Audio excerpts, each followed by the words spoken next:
À mon tour. Bonjour à tous. J'espère que vous n'en avez pas marre. Moi, je suis passionné depuis tout à l'heure. Donc, je m'appelle Cyril Dion. Je dirige donc un mouvement qui s'appelle Colibri, qui est un mouvement écologiste et humaniste qu'on a créé avec quelqu'un qui s'appelle Pierre Rabhi il y a à peu près 4 ans. Pierre Rabhi, pour ceux qui ne le connaissent pas, c'est un des pionniers de l'agroécologie dans le monde, donc d'une conception de l'agriculture qui remet en fait l'être humain dans une réflexion globale sur l'écosystème et sur la société. Et voilà. Et cette organisation, donc, est une ONG, s'appelle Colibri en référence à une petite légende amérindienne qui raconte que un jour les animaux de la forêt se retrouvent dans une clairière au milieu de la forêt en feu et que la forêt donc est en train d'être complètement dévastée par les flammes. Et tous les animaux sont là, effrayés, résignés, ne sachant absolument pas quoi faire, sauf le petit colibri qui va chercher une petite goutte d'eau, qui va la mettre sur le feu, qui va chercher une petite goutte d'eau, qui va la mettre sur le feu, qui va chercher une petite goutte d'eau, qui va la mettre sur le feu. Jusqu'au moment où le tatou, un peu exaspéré, lui dit « Écoute colibri, tu veux pas arrêter un peu ton manège, là tu crois quand même pas que c'est avec ta goutte d'eau que tu vas éteindre le feu ?» Et il lui dit « Non, mais je fais ma part. » Voilà. Et c'est exactement le principe de ce qu'on propose, c'est de se dire, finalement, est-ce que chacun d'entre nous ne peut pas faire sa part face à cette situation qui nous semble assez dramatique, puisqu'on parle effectivement de la possibilité de l'extinction de l'espèce humaine par elle-même et d'une destruction de la biodiversité et de l'écosystème qui va avec, qui est profonde et dont on ne connaît pas forcément l'issue. Après, ce qui nous intéresse, c'est de savoir qu'est-ce que ça veut dire faire sa part. Est-ce que c'est simplement d'être désespéré dans son coin et d'aller mettre sa petite goutte d'eau, ou est-ce que c'est aller faire appel en nous à quelque chose de plus profond qui est de l'ordre de la responsabilité, de la dignité, de l'épanouissement, de la cohérence, de l'intégrité. Et moi, c'est ça qui m'a intéressé en fait dans ce que je fais aujourd'hui. Moi, je suis venu là, effectivement, après un parcours un peu atypique, enfin, je ne sais pas si c'est atypique, en tout cas assez varié. Ce qui s'est produit pour moi, en fait, c'est que, bon, déjà, j'aimais pas beaucoup l'école. Et quand j'étais à l'école, je comprenais pas exactement à quoi servait toute cette espèce de mécanique où on essayait de me déverser du savoir dans le cerveau et ce que j'allais bien pouvoir en faire. Et moi, ce qui m'intéressait, c'était plutôt trouver la façon dont j'allais m'épanouir, dont j'allais m'exprimer, dont j'allais pouvoir être qui je suis dans ma vie. Et donc, un peu en désespoir de cause, après la sortie du lycée, je suis allé faire du théâtre. D'ailleurs, mes professeurs avaient très envie que j'aille faire du théâtre le plus rapidement possible. Ils ont dit, Monsieur Dion, allez faire du théâtre, mais pas dans ma classe. Et finalement, ce que j'ai découvert là, c'est-à-dire le fil que j'ai essayé de tirer en allant faire de l'art dramatique, c'était de me découvrir, de découvrir qui j'étais, de rentrer en interaction effectivement avec le monde et de découvrir ce que j'avais envie d'apprendre. Et ma recherche était à la fois une recherche d'épanouissement personnel et une recherche de sens. Moi, il y avait 2 choses qui m'intéressaient, c'était d'une part de m'exprimer et d'autre part de pouvoir être utile, apporter quelque chose, sentir que ce que je faisais avait un sens à la fois pour moi et à la fois dans la société dans laquelle j'évoluais. Donc ça m'a amené sur différents chemins. Ça m'a amené à organiser des congrès israélo-palestiniens, ça m'a amené à organiser le 1er et le 2e congrès mondial des imams et rabbins pour la paix. Donc de finalement m'intéresser au conflit, à la guerre. Pourquoi est-ce que les hommes se font la guerre ? Pourquoi est-ce que des cultures qui peuvent être extrêmement proches, par exemple comme l'islam et le judaïsme, je sais que vous avez entendu, ou vous allez entendre parler de l'islam et du christianisme demain, mais pourquoi ces cultures finalement qui partagent des danses, qui partagent des traditions culinaires, qui partagent des prières, qui partagent même des parties théologiques, peuvent être dans une espèce d'affrontement et dans une espèce de guerre aussi profonde. Et ce qui était passionnant là-dedans, c'était de se rendre compte que finalement, c'est presque toujours une question de méconnaissance et de peur. Et moi, j'ai pu faire l'expérience de personnes qui ne pouvaient pas être plus en désaccord que ce qu'elles étaient. Je me souviens que pour le 2e congrès d'imams et de rabbins qu'on avait organisé, on avait fait sortir 21 Palestiniens de Gaza, et c'était la première fois de leur vie qu'ils sortaient de Gaza. Et ils se sont retrouvés pendant 4 jours dans un hôtel 4 étoiles avec 120 juifs, dont 30 ultra-orthodoxes qui venaient d'Israël avec les chapeaux, les grandes barbes, etc. Donc pour eux, c'était insupportable. Et on les a vus passer des moments ensemble, arriver à un point de désaccord qui leur semblait être un point de non-retour et vivre une espèce de bascule. Et on a vu des gens, et notamment je me souviens d'un rabbin américain avec un Palestinien, ils ont discuté toute la nuit, ils se sont affrontés, il m'a dit « j'ai jamais été autant en désaccord avec quelqu'un. J'ai jamais senti que je pouvais aller aussi loin dans le désaccord, dans l'affrontement. » Et on y a passé toute la nuit. Et on a déversé tous les arguments intellectuels. Et on est allé au-delà des arguments intellectuels. Et à un moment, on s'est arrêté parce qu'on n'avait plus rien à se dire. En fait, on ne savait plus par quel bout essayer de convaincre l'autre. Et on a regardé le soleil se lever ensemble, par les baies de l'hôtel. Et là, il s'est passé quelque chose, en fait. Il s'est passé quelque chose qui était au-delà de ce qu'on pouvait se dire intellectuellement. Et on s'est mis à pleurer, en fait. Et ils se sont complètement retrouvés, en fait, à un autre endroit qu'un endroit de pensée, d'un endroit d'argumentation. À tel point que pendant tout le reste du congrès, je me souviens encore de la femme de ce rabbin qui me racontait qu'à chaque fois qu'elle cherchait son mari, en fait, elle demandait où était Salah, qui était le Palestinien, parce qu'ils ont passé 3 jours fourrés ensemble. Et il nous l'a raconté avec les larmes qui n'arrêtaient plus de couler, on l'a filmé, etc. Et c'était un moment assez extraordinaire. Et puis, chemin faisant, en fait, j'ai commencé à me sentir concerné par la question écologique, d'une part parce que les temps le réclament, que cette question est de plus en plus au centre de toutes nos réflexions et de l'endroit où notre regard se pose. Et je me suis rendu compte que la situation était extrêmement dramatique, bien plus dramatique que ce que je pensais, puisqu'on voit donc un effondrement catastrophique de la biodiversité. On considère qu'on est en train de vivre la 6e extinction des espèces. On voit un dérèglement climatique qui est extrêmement préoccupant. On voit une vraie problématique de pollution des eaux, de la terre et de l'air, avec, vous avez certainement dû voir ça sur des images, ces marées entières de plastique dans l'océan, avec les terres qui sont de plus en plus non seulement stérilisées, mais en plus polluées par les pesticides, par les engrais, etc.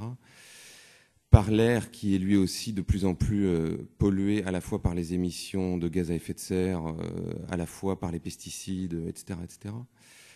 On voit que ça a des conséquences dramatiques sur la santé. On voit que finalement toute cette problématique, elle a aussi des conséquences sociales et humaines qui sont profondes. Il y a aujourd'hui plus d'1 milliard de personnes qui meurent de faim sur la planète, alors que les chiffres de l'ONU disent qu'on a la capacité d'en nourrir 12 milliards. Et malgré finalement le discours qui pourrait être de dire qu'on a fait des progrès technologiques qui sont extraordinaires, qui ont finalement sorti des populations de la famine, on n'a jamais eu autant de personnes qui meurent de faim sur cette planète. On voit que les inégalités entre le Nord et le Sud sont catastrophiques, qu'il y a à peu près 80% des richesses qui sont concentrées dans 20% des mains.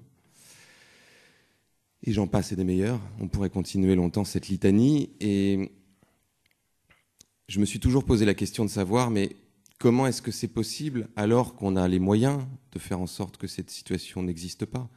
Il y a quelques années, le PNUD, donc, qui est le programme des Nations Unies pour le développement, avait fait un petit calcul assez simple, qui était de combien d'argent aurions-nous besoin pour résoudre dans une année le problème de la faim, de l'éducation, de l'abri, de la santé, de l'accès à l'eau pour l'ensemble des êtres humains sur cette planète. Et le calcul montrait qu'on aurait besoin d'à peu près 80 milliards de dollars.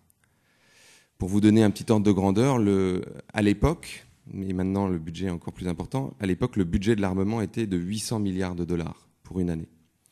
Et le budget de la publicité était de 750 milliards. Aujourd'hui, le budget de la publicité, c'est 1400 milliards de dollars dans l'année. Donc on voit qu'on n'est pas du tout sur une problématique de ressources, on n'est pas sur une problématique de manque d'argent, on n'est pas sur une problématique de manque de capacité de produire de la nourriture pour nourrir le monde. On n'est pas non plus sur un manque de solutions, parce qu'aujourd'hui, et c'est la grande partie de notre travail chez Colibri, c'est-à-dire d'aller chercher les solutions qui nous permettraient de construire une société qui soit réellement écologique et humaine. Et on voit qu'on est déjà capable aujourd'hui de faire de l'agriculture qui n'érode pas les sols, qui ne pollue pas les eaux ni la terre, qui n'a pas d'impact nocif sur la santé, qui ne détruit pas la biodiversité. On sait qu'on est capable aujourd'hui, puisque c'est l'actualité, de construire un plan de descente énergétique et de sortir même du nucléaire. Je sais que c'est un débat qui est extrêmement délicat, mais il y a un scénario qui existe aujourd'hui, par exemple, qui s'appelle le scénario Négawatt, qui a été construit par 25 ingénieurs, qui n'a été remis en question par aucun scientifique dans le monde, qui montre qu'à l'échelle de la France, on serait capable de sortir du nucléaire à l'horizon 2042-2043, en ayant énormément réduit notre consommation d'énergie, en ayant augmenté notre efficacité énergétique, en ayant développé les énergies renouvelables. On sait construire des écoquartiers, on connaît des nouveaux modes d'éducation, on sait créer des systèmes d'industrie circulaires, donc qui ne produisent quasiment pas de déchets. On sait faire tout ça. La question est de savoir comment est-ce possible qu'on soit face à un péril si grand que nous ayons à notre disposition autant d'ingéniosité, autant de créativité, autant d'intelligence, autant de moyens, autant de solutions déjà réalisées, et qu'on n'y arrive pas. Et que malgré tout, il y ait une espèce d'inertie qui fasse que cette problématique n'est pas adressée. C'est Ban Ki-moon qui dit régulièrement on est en train de foncer à 180 km/h contre le mur ou vers l'abîme, le pied collé à l'accélérateur, et on n'arrive pas à décoller notre pied. Pourquoi ? Et moi, c'est une des questions qui me passionne. Et aujourd'hui, en tout cas, ma lecture est que les raisons pour lesquelles les choses ne changent pas plus vite, elles tiennent d'une part à la déconnexion qu'on a avec les enjeux. C'est un petit peu ce que j'ai entendu dans les autres interventions. On a quelque chose qui est un problème qui est extrêmement vaste. C'est-à-dire qu'on va nous parler du réchauffement climatique ou de l'effondrement du système économique mondial quand il y a eu la crise financière en 2008 ou de l'effondrement de la biodiversité. Et on ne le sent pas. Alors la crise économique, on sentait à le sentir un petit peu. Mais l'effondrement de la biodiversité, on ne le sent pas. Le dérèglement climatique, on ne le sent pas. Donc finalement, on a une espèce d'abstraction face à laquelle on essaye de nous pousser, de nous culpabiliser, de nous tordre pour qu'on change de mode de vie. Et en plus, en nous proposant des choses qui sont complètement déconnectées. C'est-à-dire qu'en gros, on va nous dire il y a le réchauffement climatique, donc il faut éteindre la lumière en sortant d'une pièce. On va avoir des problèmes de pénurie d'eau extraordinaires, et donc il faut prendre une douche plutôt qu'un bain. Alors que si on s'intéresse un peu à ces questions, on va regarder que finalement 70% de l'eau qui est gaspillée, elle l'est par l'agriculture. Donc il y a une réaction qui est un peu naturelle, qui est de se dire on se fout un peu de moi, ce que je vais faire, ça va servir à rien. Et en plus de ça, les vraies problématiques, elles sont ailleurs. Et ce n'est pas moi qui devrais bouger le premier, c'est les États, c'est l'entreprise, etc., etc. La deuxième raison que je vois, c'est que, au-delà simplement d'une déconnexion des enjeux, il y a une véritable déconnexion des fondamentaux. On est une société qui vit de plus en plus loin de la nature. Aujourd'hui, il y a énormément d'enfants qui sont complètement urbains, qui ont une vision de ce qu'est une ferme, de comment pousse un légume, qui est des jolies images dans un livre, ou parfois rien du tout. Nous, on travaille avec des enfants qui n'ont vécu que dans un environnement complètement minéral, de ville, toute leur vie, et parfois même qui n'ont jamais vu la mer, donc qui ont une conscience très, très, très, très lointaine de la façon dont ils interagissent avec l'écosystème, c'est-à-dire du fait qu'ils font partie d'un écosystème, et qu'ils doivent leur survie à une toute petite couche de terre sur cette planète, et que donc il y a une responsabilité de l'être humain de prendre soin de la nature qui le nourrit et avec lequel il est en interaction permanente. Et puis, il y a une vraie difficulté à s'approprier dans son mode de vie, c'est-à-dire dans son épanouissement personnel, tous ces enjeux. Et moi, j'ai coutume de dire que, finalement, au lieu d'essayer de sauver le monde, on a plutôt intérêt à commencer à construire à son échelle, là où on habite, un monde dans lequel on a envie de vivre, et à se reposer justement des questions de sens. Et se dire finalement, la société telle qu'elle est organisée, est-ce que moi je l'aurais organisée comme ça si on m'avait laissé le choix ? Moi je fais énormément d'interventions un peu partout en France. La plupart du temps, quand on pose la question aux gens, c'est-à-dire quand vous voyez ce désastre, quand vous voyez à la fois le système social, les problématiques écologiques, les problématiques économiques, est-ce que cette organisation du monde vous paraît cohérente ? Et la plupart des temps, les gens répondent non, absolument pas. Si on vous avait laissé le choix, est-ce que vous auriez fait ça? Ah ben non, moi j'aurais absolument pas fait ça. Ok, bon bah alors qu'est-ce qui est possible de faire? Et nous, c'est vrai que notre travail, il est d'encourager chacun, pour moi, à se poser 3 questions qui sont: quel est le sens de ce que je fais dans ma vie? Est-ce que je suis en train de m'épanouir? Est-ce que je suis en train d'exercer mes talents? Est-ce que ce que je fais, je le fais au service de mes valeurs? Est-ce que je le fais au service de la communauté dans laquelle je vis? Deuxièmement, qu'est-ce que ça a comme impact sur la planète? C'est-à-dire, est-ce que c'est soutenable? Est-ce que mon activité, par exemple, si je suis chef d'entreprise, elle est pérenne dans le temps? Est-ce que les ressources naturelles que j'utilise, elles sont capables de se renouveler? Ou est-ce que je sais très bien que dans 30 ans, parce que mon travail, c'est de fabriquer des bouteilles en plastique, que dans 30 ans, dans 50 ans, dans 70 ans, de toute façon, il n'y aura plus de pétrole, donc que cette activité n'est pas pérenne. Donc j'ai tout de suite intérêt à réfléchir à une autre façon de mener cette activité pour qu'elle puisse se perpétuer dans le temps et qu'elle ne laisse pas des dettes aux générations futures. Et cette réflexion, on peut l'avoir à tous les échelons. Et puis, qu'est-ce que ça a comme impact sur les humains? C'est-à-dire, est-ce que mon activité a un impact négatif à la fois sur mon environnement proche, si je suis élu sur mes administrés, si je suis chef d'entreprise sur mes salariés, si je suis père de famille ou mère de famille sur mes enfants ou sur mon conjoint? Est-ce que ça a un impact de façon plus large sur le système social dans lequel je vis? Est-ce que ça crée de l'emploi? Est-ce que ça en détruit?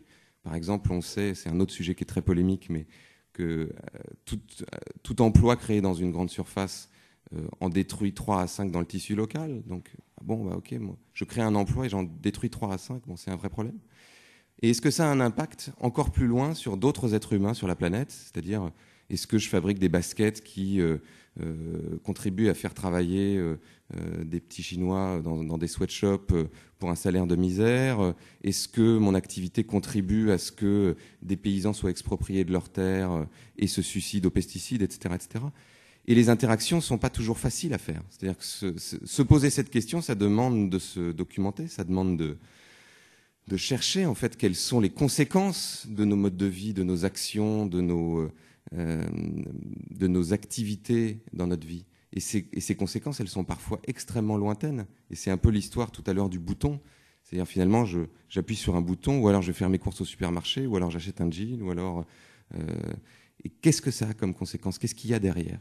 Quel est l'impact de tout ça? Et c'est vrai qu'aujourd'hui, on vit dans une société où on a besoin de se poser toutes ces questions. Voilà, donc c'est à peu près l'axe sur lequel on travaille, dans l'objectif d'essayer de construire une société qui soit à la fois épanouissante, à la fois écologiquement soutenable et à la fois qui ait du sens. Et c'est là où moi je rejoins cette notion de spiritualité, c'est-à-dire qui ait vraiment du sens. Et je vais finir par une petite histoire que j'aime beaucoup, enfin, qui pour moi illustre un peu cette idée. Une des grandes problématiques qu'on voit sur le système social et écologique, c'est cette espèce de dogme, en tout cas de la croissance illimitée pour faire du profit, qui est une fin en soi, qui nous pose la question de savoir si on est né pour produire et consommer sans fin comme le rouage d'une machine devenue folle, ou si effectivement notre vocation sur cette planète est plutôt d'aimer, d'admirer, etc. Et il y a une petite histoire, moi, que j'aime bien, qui illustre cette question-là, qui est l'histoire d'un pêcheur portugais qui est dans un petit port qui s'appelle Nazaré, sur les bords du Portugal. Et ce pêcheur donc est à côté de sa barque, donc il a retourné sa barque, il a étendu son filet, et puis il est en train de faire la sieste. Et il y a un touriste américain qui passe à côté de lui, et puis qui le voit en train de dormir, et puis qui est avec sa femme, et qui lui dit « Regarde-le, ce feignant, là, il est en train de dormir, alors qu'il pourrait être en train de pêcher, tu te rends compte, c'est quand même pas possible. Je vais lui dire quelque chose. » Et puis il le secoue, il lui dit « Mais monsieur, qu'est-ce que vous faites là ?» Il dit « Moi, je fais la sieste. » « Vous faites la sieste, vous devriez être en mer à cette heure-ci, vous devriez être en train de pêcher des poissons. » Oui, enfin, pourquoi faire? Parce que si vous pêchiez plein de poissons, vous pourriez gagner plein d'argent. Et puis, oui, bon, et après, si vous gagnez plein d'argent, vous pourriez acheter une autre barque, et puis vous pourriez embaucher quelqu'un d'autre, et puis vous pourriez pêcher 2 fois plus de poissons et gagner 2 fois plus d'argent. Oui, soit, bon, et après, quoi. Ben après, vous pourriez monter une société, et puis vous achèteriez toute une flottille de barques, et puis, ou un gros bateau, et puis vous gagneriez énormément d'argent, et puis vous montreriez une multinationale, et puis vous exporteriez dans le monde entier. Oui, bon, d'accord, et enfin, ben, pourquoi faire? Ben après, comme ça, vous seriez riche, et puis vous pourriez vous reposer. Il dit, oui, mais c'est ce que je suis en train de faire. Voilà, je vous remercie.